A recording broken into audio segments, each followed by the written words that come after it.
Y'all, what's up? It's your girl. I'm back.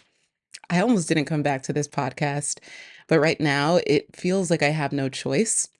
And I know the news is heavy. I know people are tired. And I feel like staying hopeful is like a full time job for everyone. But here's the thing, darkness doesn't have to be the destination. Right now, it's just a detour. So in these moments when it feels impossible, I need us to shine anyway. So this season of the Glo Show, I'm calling it something a little different. How to glow in the dark, because that's exactly what we're going to learn to do. Learning how to hold on to our light, protect our peace, and how to ultimately honor our calling in life. Because even when there's fires around you, God can still light a flame within you. So consider this your invitation to seek that spark again. Let's figure this out together. Okay, that's my working intro. If you are watching this on YouTube, you will see the full uncut version of these episodes. If you're listening on Spotify or Apple, hopefully we're there at this point. You'll get the more polished version. But thank you for being here. For those who are listening to the Glow Show for the very first time, welcome. It is an honor to have you here, and I don't take your attention for granted. If you are wanting to catch up on my story, you can binge season one. My goal for this podcast, and this season especially, is to be that morning pep talk. You start your day with like a lighthearted, friendly FaceTime with your girl, and you're just trying to catch up, trying to hear some stories, trying to be a little bit entertained, but you also want to be empowered. And sometimes you just need that little kick to get your day going. And I hope for this to be a sort of a medicine that you take every morning, a little bit of a supplement to your day so that you are getting everything you need to make the most of your day. And this is not going to be some toxic positivity, Pollyannish, uber motivational podcast. It's going to be raw, it's going to be real, and hopefully it's relatable to where you are at right now. When I think about where I started this podcast, it was 5 years ago. I was living in the US at the time. And 4 years ago is when I took a hiatus. I just remember a lot of brokenness in my life. And I don't use that word lightly. I think it's important to name what it is we're going through and not try to sugarcoat it. Because the beautiful thing about life is that all of this dynamic range of human emotions are meant to teach us something. And every time we try to shame and just ignore what we're actually feeling or going through, we miss the lesson. So I'm here to share the lessons. We've got some catching up to do. So let's go ahead and get into this. And whatever you know about podcasts, whatever other podcasts you're subscribed to, I would love for you to throw that out the window. Not the podcast, but your idea of what a podcast should be, because anytime I do something, I try to lean into what feels right for me. This is not going to be hyper optimized. There might be a different intro every episode. Right now, we're just going with it. And I didn't want to wait until I had total clarity around this season before I got started, because again, this message is so important, and so many of us are trying to figure out how to stay light in dark times. So here we are. Okay, so quick update. Where have I been? I spent the opening of 2025 in Costa Rica, which was my 100th country. I did a girls' trip. I hosted a business mastermind. Then my husband and we led a retreat for couples that have been together for almost 30 years and facilitated space for all of us to just grow and connect and be vulnerable with each other. And it was incredible. That was the first time I started the year so intentionally around people. And I want that every year. I want that every year. I think it's so easy, especially if you're an entrepreneur listening to this, even if you have a side hustle or just ambitious goals on the side, we get so caught up in our goals that we kind of disconnect from our people. And we're like, okay, all energy, all focus, all attention needs to go to this one thing so I can get out of survival mode. And I promise you, survival mode, first off, it's a mindset. I remember those years where I just didn't know what it was like to have more than $100 in my bank account. So I never accepted that that was a possibility. I was just like, this is what I'm working with. So I'm just going to learn how to keep making sure I have $100. And I kept that $100 mindset because I just didn't allow myself to believe I deserved better and more. And we're going to talk about money on this season because I want us to develop healthier relationships with it. If you are listening to this and you're already kind of cringing, like, ugh, money is this icky, awkward thing, and we resent it, and that's why we actually don't attract it. And there's so many journeys that I've had to go through with my own money mindset and just overcoming what it means to get out of poverty and attract abundance and believe I'm worthy of abundance. Yeah, so that's just a teaser, but we've got stories, y'all. So I'm excited to get into that more. But okay, where am I now? So we officially moved out of the US. So Stefan and I are bicontinental. We were tricontinental while we were dating. And a quick introduction for those who aren't aware, when I was last recording my podcast, I was very single. And I even was talking to a really powerful literary agent about how I had my big book idea. And I was like, single, sober, and celibate. This is what the women need. This is the message that will free the masses. Oh my gosh, I was so delusional. And I spoke to another friend, a great friend, mentor, just powerhouse um, in every sense of the word. And I remember telling him, I think this is the book. You know how you reach out to some people privately when you're like, oh, this is gold. This is going to be the big thing. And I, in a way, wanted his approval, but not to the point where it was going to talk me out of the idea. So I was just kind of teasing it, not trying to sound too excited because just in case he shot it down, I wasn't going to take it personal. But he was like, Glo, I think it's your truth. I think it's great, but you need to make sure you're not basing a chapter of your life and making it an entire book. Like, that's a chapter of your story. That doesn't have to be the entire book. And that is so true when it comes to some of the things that we've allowed ourselves to believe about who we are and what we're capable of. It's a chapter, it's not our whole story.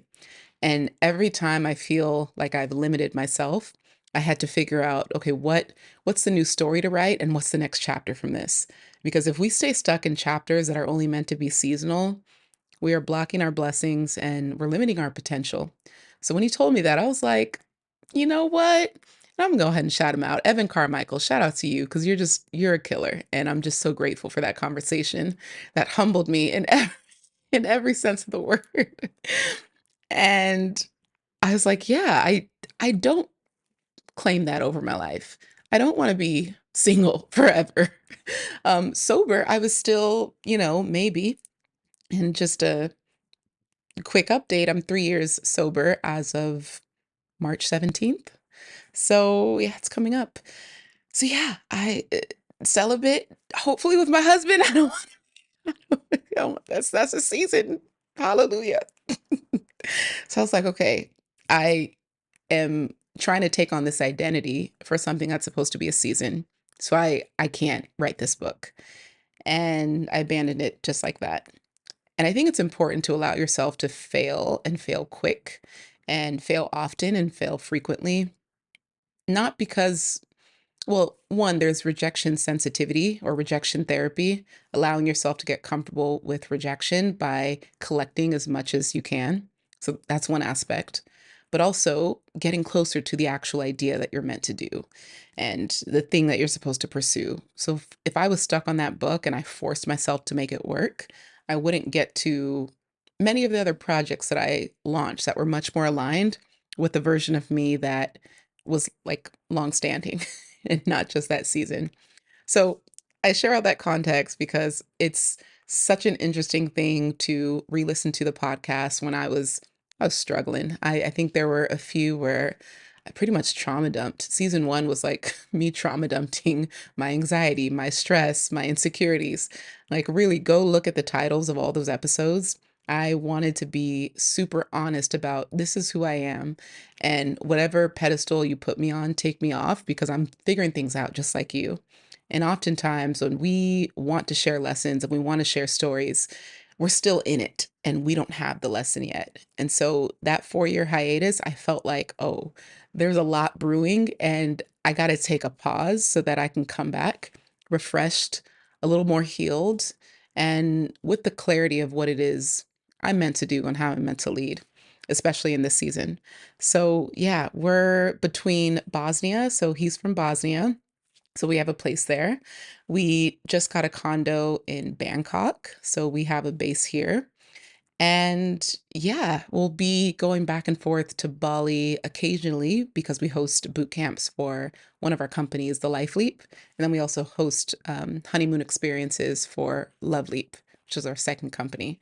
So yeah, we'll be based Bosnia and Bangkok mostly, and then Bali. And the fact that all three of those places start with B, listen, I love an alliteration, but I did not sit down and plan it to be like that, but it is really cool when you say it out loud. So, yeah, what you can expect on this season and just moving forward is stories of hope, but also practical and tactical ways to find your fire again.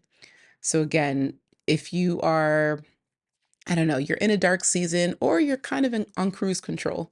You're not really struggling, not really suffering, but you're also not really happy. And mind you, happiness shouldn't be circumstantial, but it also shouldn't be this like thing that we're constantly chasing because happiness is happiness is a lifestyle. It's a choice. It's you can choose to be happy through anything. And I don't want you to say, "Oh, because today I'm sad, I live a I'm like a not a happy person." Like, no, feel your sadness. Lean into the sadness because your joy, no one can take that away from you. So I've been able to keep my joy during a lot of sad seasons, and I think it's because I'm naturally a happy person, but I've cultivated habits that have allowed me to tap into a part of myself that no one can take away. So we'll talk about that. And I think what's also important is darkness. Darkness is, I don't want to say inevitable, but we're going to always find ourselves in situations or seasons or phases of life where things feel a little like, wait, how did we get here? And why are we here so long? And I think sometimes we try to rush through those dark tunnels, like, okay, there's the light. Let me just hurry up and get to the light without actually feeling and learning what we're meant to. And something that I always think about when you're in the dark, you can get away with whatever because no one can see you. So in darkness, your true self also comes out.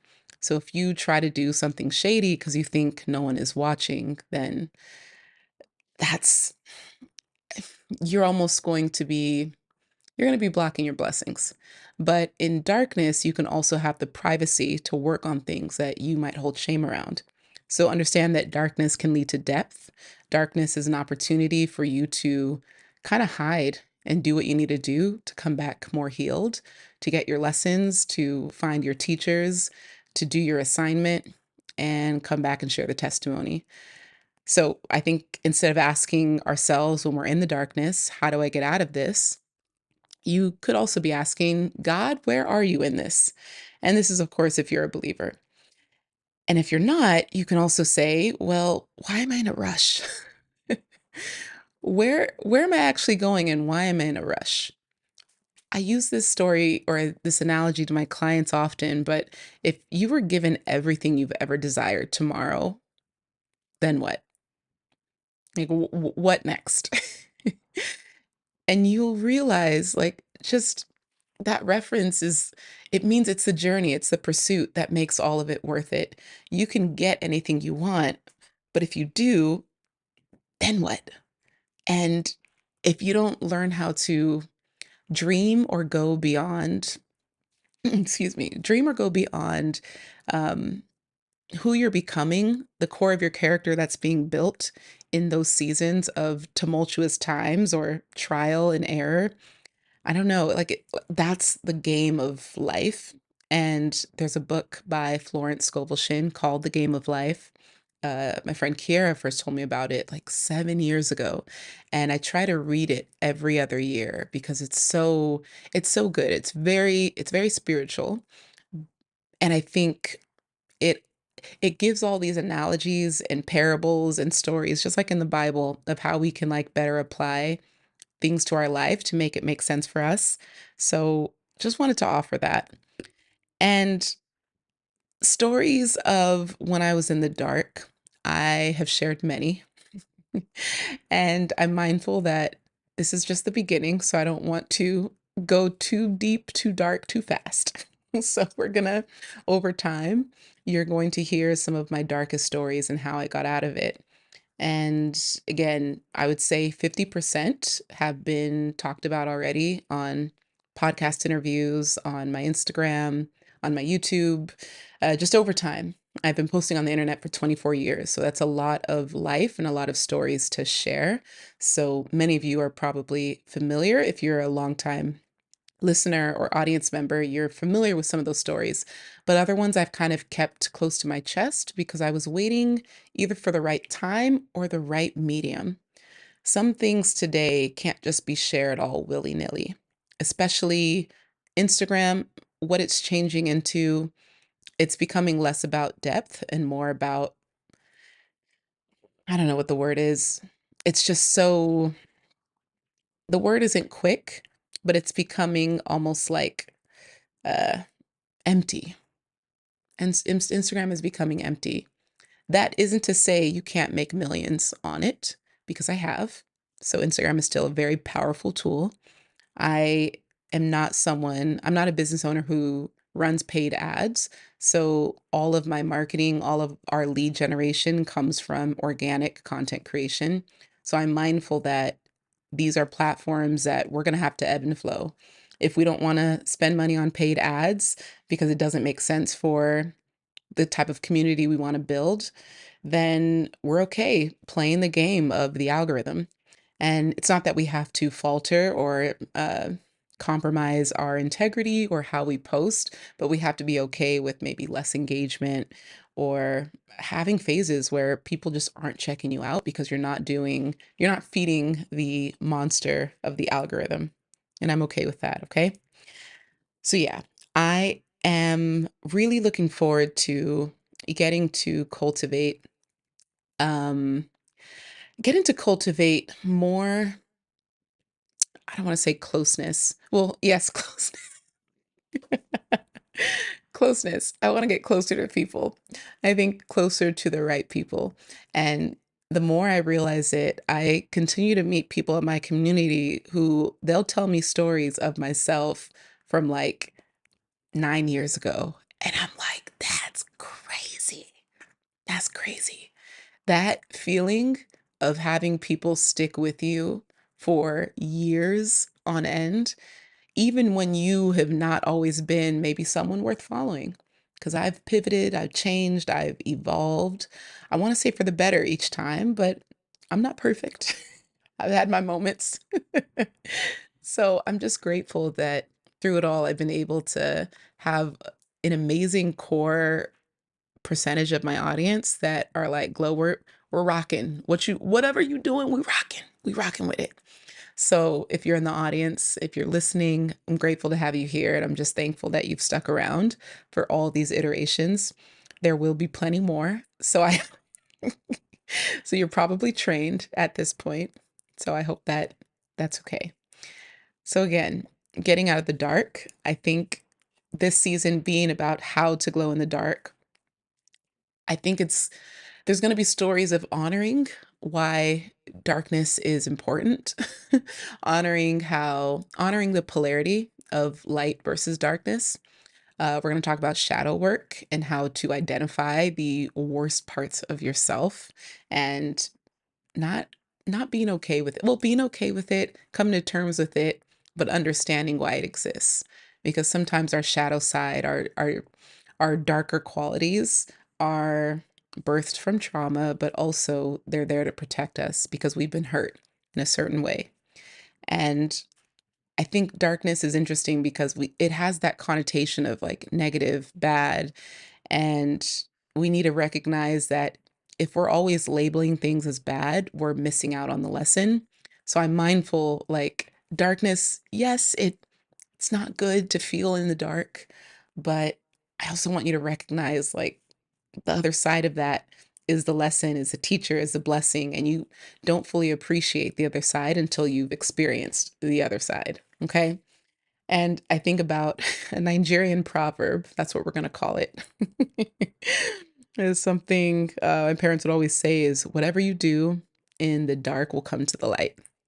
And for more dramatic effects, more realistic effects, especially if we have any West African listeners or uh, children of immigrant parents. Whatever you do in the dark will come to the light. Whatever you do in the dark, it will come to the light. And that, first of all, that's biblical. I don't know the scripture off the top of my head, but that's biblical. And that would scare the mess out of me as a kid. I was a horrific kid, very rebellious, very angry, very stubborn. Still am stubborn. Okay, so let's start there. But that idea of whatever you think you're doing in secrecy will one day be exposed would terrify me, lit me up. It kept me in check many times. And I think sometimes I look at the foundation of my relationship with Christ and some of the things that gave me my first set of morals, and it was the Bible. It was the Bible. So we are going to reference scripture. We are going to talk about God. We are going to talk about my Christ walk and my spiritual journey, because I think if you admire, appreciate, enjoy any version of this glow that you see today, it's impossible for me to not talk about God's presence in my life and how he's been the foundation of all goodness that has happened to me. So whatever you do in the dark will come to the light. That used to whip me in shape. And we think about the foundation of many people's journey to Christianity. I was a pastor's kid, so grew up in the church, sometimes going to church 4 times on a single Sunday. And there was a lot of fear of God that was instilled in me as a child, like to fear God, to revere him, to honor him. But it was almost like from a distance because, oof, I don't want to upset him. Like this scary person who has control over the world and can flood the earth on a just moments notice, like all these scary things that you read in the parables. And it wasn't until I was a teenager, found my own church, rededicated my life to Christ, and began to discover the love of God. And the two are so important. Again, we're going to reference polarity and duality so often because you need both the fear and the love of God to really understand your purpose in this world and how you can manage darkness, manage the light that you have inside. And I've really been trying really hard to understand, all right, God, in this season, who do you need me to be? And I've ran sometimes. And like, God, I know you're saying I could see all the signs. I could see and hear you telling me to do this one thing, but give me 5 more months. Give me, like, let me do this first. Let me have my fun. Like, next year, I got you. And I remember it got to a point, it was kind of, you know, early 2020. This was before the pandemic. This was really early 2020. And I just remember like writing on a post-it note and putting it on my wall. And I was like, God, you have actually given me everything I've desired in this life. So let me go ahead and spend the rest of it honoring you and doing what you've told me to do. So out of respect, that's why I'm back. Like, I did not want to do this podcast. I didn't want to come back. I could hide and live a good life. But what a disservice and how disrespectful to the gifts, to the calling, to the platform, to the opportunities, all that I've been blessed with. There is a human obligation that I feel, a spiritual obligation to whom much is given, much is required. And I'm allowing myself to like lean in. And all the fear, which we're going to talk about on the next episode, the fear of judgment, the fear of failure, the fear of criticism, the fear of not being right, fear of not doing things right, the fear of not appearing put together. I got to drop all of that because it's not about me. And Brennan Burchard, he used to tell me, it was like 6 years ago, he'd be like, when Glo, when you step on a stage, you could have all the anxiety in the world, but understand that the people in the audience have 10 times more. So they don't need your anxiety too. So whatever it is that you're doing and you're trying to make it about yourself, understand that the person you're serving has 10 times more of that fear, that doubt, that anxiety. They don't need yours too. So when you make it about service, you drop all of those superficial things like, oh, does my hair look good? And oh my goodness, the lighting. Like the lighting will be, if you're watching the video version, the lighting will be 7 shades, 7 different shades before the video is done. And it just is what it is. I'm okay with the lighting not being perfect. I need to get this episode out. So just allow yourself to release perfectionism, but also understand that there is bigger, there's better, there's different, and there's more. And we can do it and pursue it in an aligned way. And that's what I'm here ultimately to help with. So the scripture for this episode is Isaiah 50, verse 10. I'm going to read from the English Standard Version. Let him who walks in darkness and has no light trust in the name of the Lord and rely on God. So if you are in a dark place, there is no pressure. You might be like, Glo, what is all this God stuff? What is all this Christian stuff? Um, what's cool is my very first like years of, Facebook, it has those memories. I've always been a God girl. I've always been talking about God online. But I think sometimes if people find me in a certain season, they don't know I'm a Christian. And they're like, wait, is she that kind of Christian? Or is she just, a Christian? I don't know what to tell you. But my goal is that everything I share is an invitation. It's not a force. It's not a like what is all this nonsense? But I love the scripture because you can literally just call on God at any point and he will answer. You don't have to have like the most, you don't have to talk to him daily and say, oh God, I haven't talked to you in 5 months. Therefore, if I call on your name, you'll probably abandon me. God is so merciful and he is so gracious and so generous. You can literally say, God, help me. God, show me where you are in this moment because I'm full of doubt, I'm full of anxiety, and I'm full of fear, and I can't do this alone anymore. Sometimes prayers are just honest conversations with God. It doesn't have to be this full-fledged prostrating of, oh my gosh, and wailing and weeping and forgive me, I've been a horrible person. It could just be like, God, I am I am lost and I feel in the dark. And if you're willing and if you can, I would love for you to reveal yourself in this moment, to reveal what I'm meant to do, to reveal my next steps. And thank you. Sometimes a prayer can just be thank you. And yeah, some of my favorite prayers and conversations with God are completely, I'm just a mess. And I'm like, God. We'll save that for another episode.